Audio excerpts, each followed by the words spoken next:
আমাদের দেশে বিএনপি বলেন, আওয়ামী লীগ বলেন, আমি বলেন, আমরা বলেন, আমরা সবাই কিন্তু জন্মগতভাবেই চোর। মানে সবসময় একটা থাকে যে সহজ রাস্তায় কেমনে আপনার একটু বড় লোক হওয়া যায়। সব জায়গায় সহজ রাস্তা খুঁজি আমরা, যেখানেই যাই। এই আমেরিকাতে এসেও আপনার দেখছি অনেক চোর বাটপার, এগুলো আপনার এই মানুষের ক্রেডিট কার্ড জালিয়াতি করে এখন বাড়িটারির মালিক হয়ে তারপরে ল ফার্ম ট্রাম দিয়া বসা। হ্যাঁ, এখানে নানান মানুষের, এমন কোনো মানুষ নাই, শত শত মামলা, তার কাজই হয়েছে বসে বসে মামলা করা। তো এই যে আপনার মানে বাঙালি আমাদের যে চরিত্র, বিএনপি ক্ষমতায় আসলে বিএনপি ওই মনে করেন চুরি করবে 100%, এর নো ডাউট। আমি কখনোই এই মানে অন্ধভাবে কারোর পক্ষে কথা বলি, কিন্তু বিএনপি আসলে চুরি করবে। এখন প্রশ্ন হচ্ছে বিএনপি আসলে কতটুকু চুরি করবে আর আওয়ামী লীগ কতটুকু চুরি করছে। যে কারণেই প্রতিটা মানুষের এখন চাওয়া একটা জিনিস, এবং এটাই হওয়া উচিত, সেটা হচ্ছে ধরেন বিএনপিকে যদি বলা হয় যে আগামী 20 বছরের জন্য বিএনপি ক্ষমতায় থাকবে, ধুসায়া মনে করেন দুর্নীতি করবে, যেটা আওয়ামী লীগ এখন করছে। আর আওয়ামী লীগ তো এখন মনে করে সারা জীবন ক্ষমতায় থাকবে। সো আসসালামু আলাইকুম। আপনারা যারা আমার এই ভিডিওটি এখন দেখছেন, সবার কাছে আমার একটা প্রশ্ন। মনে করেন এই চট্টগ্রামে যে ইটা হলো, আপনার কি বলে, জনসভাটা হলো আওয়ামী লীগের, তো এই জনসভায় মনে করেন খালেদা জিয়া গিয়েছে। এই জনসভায় খালেদা জিয়া গিয়ে তারপরে বক্তব্য রাখছেন। তো খালেদা জিয়া কি বক্তব্য রাখতেন? ধরেন এই মুহূর্তে বাংলাদেশের প্রতিটা মানুষের প্রধান চাওয়া কি? আমাদের দেশে বিএনপি বলেন, আওয়ামী লীগ বলেন, আমি বলেন, আমরা বলেন, আমরা সবাই কিন্তু জন্মগতভাবেই চোর।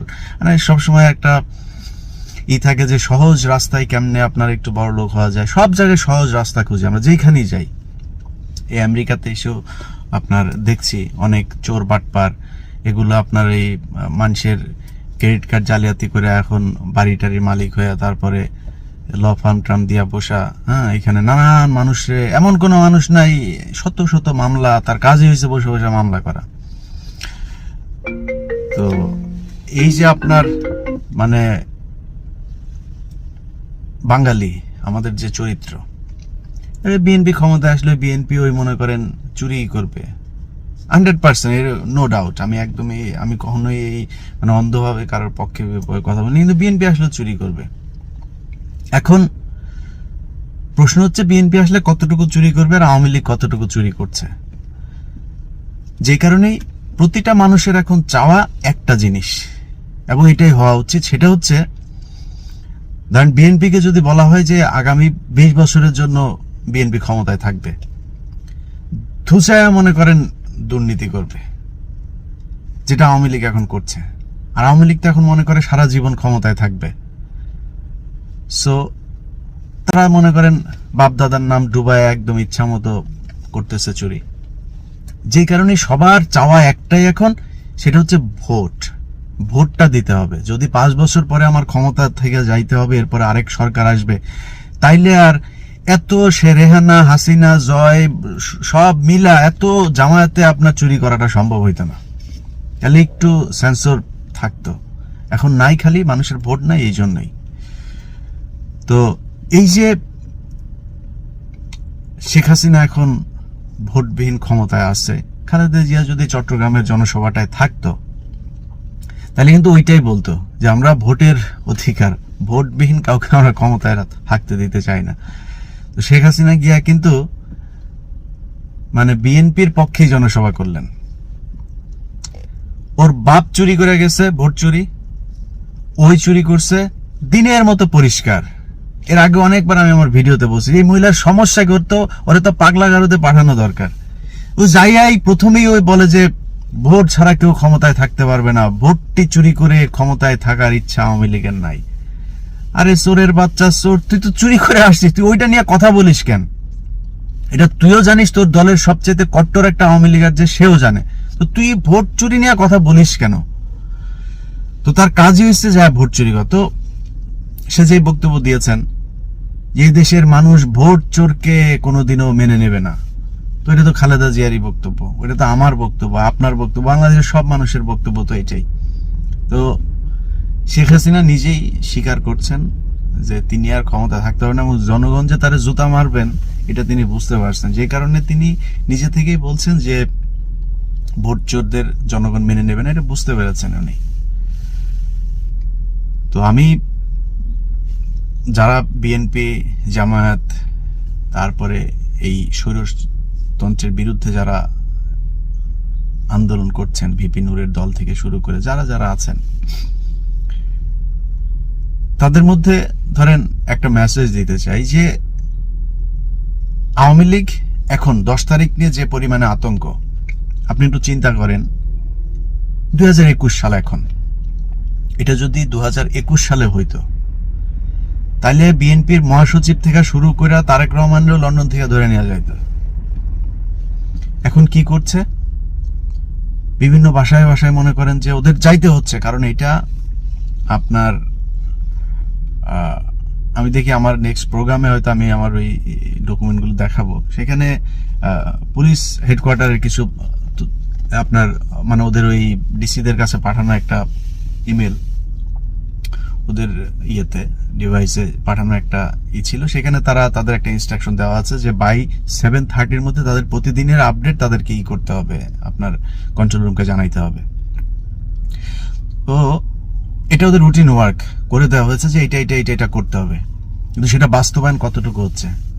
আওয়ামী লীগের অত শক্তি নাই যে বিএনপিকে এখন একদম সমলে উৎপাটন করে তারপরে এই জনসভা টভা সবকিছু পন্ডল করে দেবে, এই ক্ষমতা নাই। ওইটা তো করবে, এখন যতটুকু করছে অতটুকু তো করবে, কারণ ক্ষমতা ছাড়তে কে চায়? আমার কথা হচ্ছে এসব করে গদি টেকানো যাবে না। এবার মোটামুটি মানে আমি যতটুকু বুঝি আর কি, বহুদিন ধরে বলছে যে শেখ হাসিনা কবে যাবে এটার নির্দিষ্ট কোনো সময় বলা যাবে না। কালকে সকালে ওইটা শুনতে পারেন নাই, কিন্তু এখন পরিস্থিতি যা বলছে ইনশাল্লাহ সে টিকতে পারবে না। এর কারণ হচ্ছে বিএনপি অনেক আন্দোলন করবে, জামায়াত অনেক আন্দোলন করবে, ওইটা না, তার টাকা নাই, তারে চারিদিক থেকে চেপে ধরা হয়েছে। জাপানের মতো একটা মানে খুবই অরাজনৈতিক একটা ইমেজ যাদের মধ্যে আছে সারা পৃথিবীতেই, তারা পর্যন্ত শেখ হাসিনার বিরুদ্ধে কথা বলছে, তাদের সফর বাতিল করিয়েছে। অতএব এর কোনো জায়গায় এখন আর পাত্তা নাই। এক ইন্ডিয়া আছে, ইন্ডিয়া কোনোদিন টাকা দিয়ে তারপরে হাসিনার বিলিয়ন বিলিয়ন ডলারের বাজেট ঘাটতি, রিজার্ভ খালি করা, এগুলো করে ইন্ডিয়া তারা টেকায় রাখবে না। অতএব শেখ হাসিনা এখন শুধুমাত্র কারণ একটাই, সেটা হচ্ছে যে অর্থনৈতিক কারণে সে ক্ষমতায় থাকতে পারবে না, তাই তাকে ক্ষমতা ছাড়তে হবে। আপনারা যারা বাংলাদেশে এই সরকারের বিরুদ্ধে সরাসরি যুদ্ধ করছেন, তাদের কাছে আমার বক্তব্য একটাই, সেটা হচ্ছে শেখ হাসিনা শেষ মুহূর্তের হাকঢাক কিছু একটা দিবে, এটা কোনো বিষয় না, আপনারা চালায় যান, ইনশাল্লাহ সে থাকবে না, এটা মোটামুটি কনফার্ম। কিন্তু সাধারণ মানুষ যারা মনে করেন যে বিএনপি মার খাচ্ছে, বিএনপির নেতা কর্মীরা জেলে যাচ্ছে, তারাই আপনাদের কি করে দিবে, বিএনপির একা ঠেকা পড়ে নাই। স্যাংশন নিয়ে সারা বাংলাদেশ উত্তেজিত, আমেরিকায় স্যাংশন হয়ে যাচ্ছে, মানে আমেরিকা স্যাংশন দিচ্ছে, দেওয়ার আগেই মনে করেন যে আমাদের বাংলাদেশের যারা আপনার এই মানে ফেসবুকে যুদ্ধ চালিয়ে যায় আর কি, তো এরকম অনেকেই আছেন যে তারা কিনা আপনার ওই স্যাংশন এর নাম শুদ্ধ বলে দিচ্ছে। ধরেন আমি মানে আমার পরিচিত বড় ভাই একজন, উনি জাস্ট একটা ফেসবুকের মধ্যে একটা ইঙ্গিতপূর্ণ একটা পোস্ট করেছেন, তিনিও নাম জানেন না, নাম জানলে তিনি আর জানার কথা, তিনিও নাম লেখেন নাই, অথচ আমাদের অনেকেই আছেন যে নাম টাম সহ দিয়ে দিচ্ছেন। দিয়া তারপরে কি করছেন জানেন? দিয়া তারপরে আর্জেন্টিনা ব্রাজিলের খেলা দেখছেন। আপনি আমেরিকা আপনার স্যাংশন দিয়া তারপরে কারোর ক্ষমতায় নিয়ে আসবে, ওইটা আমেরিকার কাজ না, আমেরিকাটা করবেও না। অতএব আপনার পার্ট আপনি করেন। আর্জেন্টিনা ব্রাজিল নিয়ে খেলা নিয়ে আমি ঢাকা বিশ্ববিদ্যালয়ের যেটা দেখলাম যে ছবি, আজকে বলুক দ্রব্যমূল্য নিয়ে, তারপরে তখন তো রাত 1টা-2টা বাজে, ওই সময় তো হাজার হাজার লক্ষ লক্ষ মানুষ গিয়ে বসছেন। আজকে দ্রব্যমূল্যের জন্য দুপুরবেলা বলুক যে আসেন, দুপুরবেলা একটু আসেন, এই মানুষগুলো যাবে না। অতএব এখন অর্থনৈতিক যে ক্রাইসিস তৈরি হয়েছে, এটা যদি মানে এর তো কিছু করার নাই, ওরা চুরি করছে তাই ওরা নিজের ফাঁদে নিজে পা দিয়েছে, এখানে আপনার কোনো অবদান নাই। কিন্তু যেহেতু বিপদে পড়েছে, অতএব শেষ ফিনিশিংটা আপনাকেও আপনার দায়িত্ব পালন করতে হবে। যে যেইখানে আছেন, আমি অদম, আমার শক্তি নাই সরাসরি তাদের সাথে মানে সংগ্রাম করার, লড়াই করার রাজপথে থেকে। যদি থাকতো তাহলে করতাম।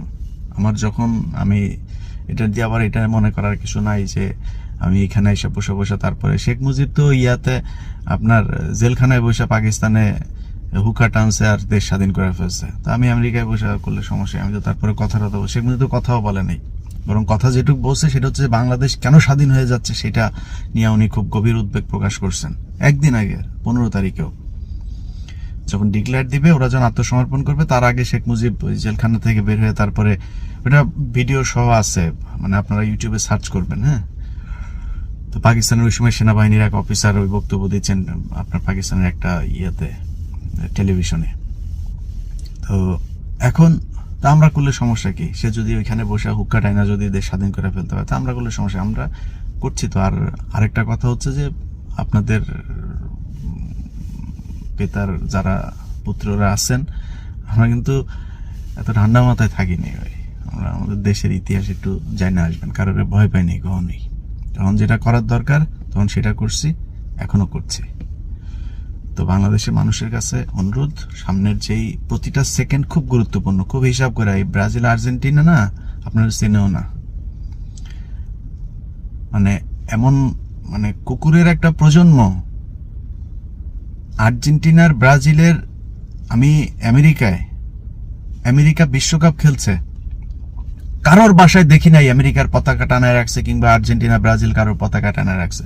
ছাগলের 3 নাম্বার বাচ্চা, তুই বাঙালি, তুই শালা মিসকিনের জাতি, তোরা মিসকিন, তোরা এত ফটর কোথেকে আসে, এত আর্জেন্টিনা ব্রাজিল এত ফাটাফাটি কোথেকে আসে? আর ঘর বানায় ফেলে, ওর পতাকা বানায় ফেলে 3-4 কিলোমিটার।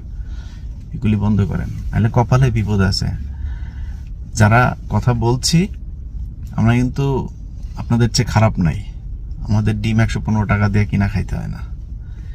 আল্লাহর রহমতে এনে যদি ঘরেও বসে থাকি, তারপরেও আমেরিকার সরকার কারোরে না খাওয়ায় মারবে না। যে কানাডায় আছে তার সরকার তারে না খাওয়ায় মারবে না, ইংল্যান্ডের সরকার কারোরে না খাওয়ায় মারবে না, কোনো না কোনোভাবে সে খায়া থাকবে। কিন্তু ওই যে আর্জেন্টিনা ব্রাজিলের ভক্তরা না খায় মরবে। এমনই অবস্থা কি, সেটা বাংলাদেশের যারা আমার এই ভিডিও দেখছেন তাদের মধ্যে আমি গ্যারান্টি দেওয়া বলতে পারি 60% মানুষ বুঝতেছেন অবস্থা কোন দিকে যাচ্ছে। সবশেষ ইসলামী ব্যাংক সহ যেসব ব্যাংকগুলো ঝুঁকিপূর্ণ আছে, টাকা উঠান। সব জায়গায় অলরেডি আপনার খালি হয়ে যাচ্ছে, এরপরে আপনি টাকা পাবেন কিনা আপনার যদি বিশ্বাস না হয়, আপনি যাবেন বিভিন্ন ব্রাঞ্চে যাবেন, ব্রাঞ্চে গিয়ে একটু দেখবেন অবস্থাটা কি, উত্তোলনের কাউন্টারে অবস্থাটা কি, এটা একটু দেখবেন। সবাই ভালো থাকেন, আল্লাহ হাফেজ।